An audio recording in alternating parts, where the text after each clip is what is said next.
dire ce que reprochent les partenaires sociaux au processus de mise en concession engagé par le gouvernement. Et la deuxième séquence, quelles sont les dispositions prises par le ministère pour garantir la réussite sans remous de ce processus de mise en concession des différents segments de l'électricité.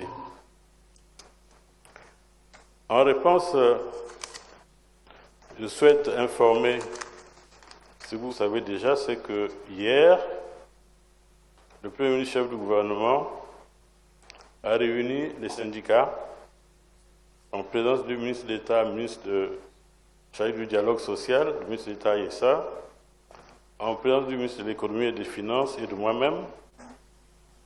Et à la fin des échanges qui ont duré presque 4 heures,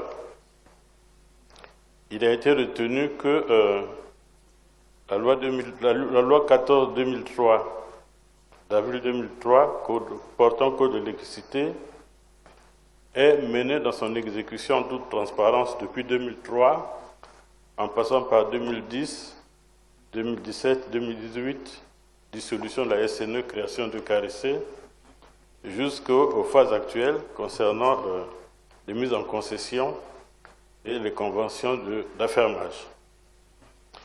Deuxième point, le Premier ministre a retenu que les partenaires sociaux disent n'avoir pas été associés et contestent le modèle choisi, notamment les concessions et l'affermage, alors que c'est ce que prévoit la loi et ses textes d'application. La loi le prévoit.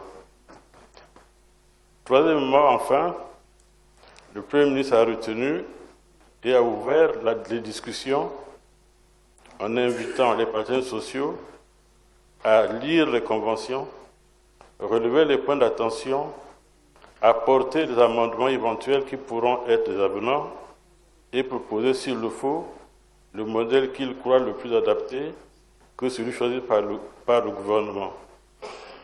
Ainsi donc, le Premier ministre chef du gouvernement a prévu mettre en place une commission technique au cours de laquelle travailleront toutes les parties pour régler cette question. Et ceci est donc une volonté du gouvernement de relancer le dialogue que le gouvernement estime nécessaire pour parvenir à être entendu par tous et pour que les réformes qui nous semblent nécessaires se poursuivent. Maintenant, le gouvernement énoncé hier devant les syndicats.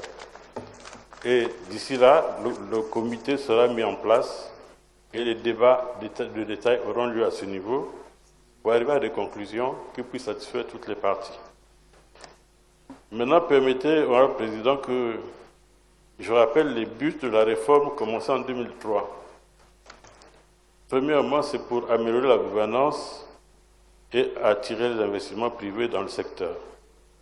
Deuxièmement, renforcer les capacités opérationnelles et améliorer le rendement des outils que sont l'ARCEL et l'ANER. Troisièmement, optimiser les performances techniques, la qualité du service public et rétablir l'équilibre financier du secteur. Enfin, et c'est le but le plus important, promouvoir l'accès à l'énergie pour tous. Alors, à ce stade, permettez que je rappelle le mot qui fait débat, qui est affermage, tel que défini dans la loi portant code de l'électricité.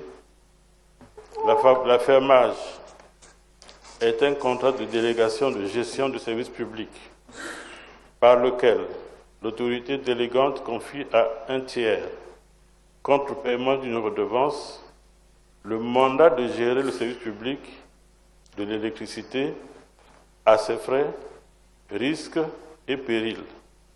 C'est l'alinéa 2, l'article 2, alinéa 1 du décret 2017-247 du 17 juillet 2017.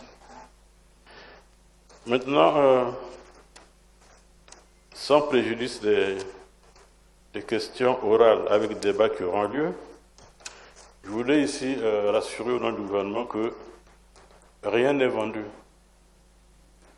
Tous les titres fonciers et tous les documents afférents au patrimoine électrique de l'État congolais sont dans l'immeuble de Caressé et dans le processus de mise en concession, aucun titre foncier n'a été appelé, même ni évoqué, aucune facture ni aucun bien de constituant les barrages ou les lignes n'a été soustrait ou offert en garantie ou en apport quelconque à un concessionnaire.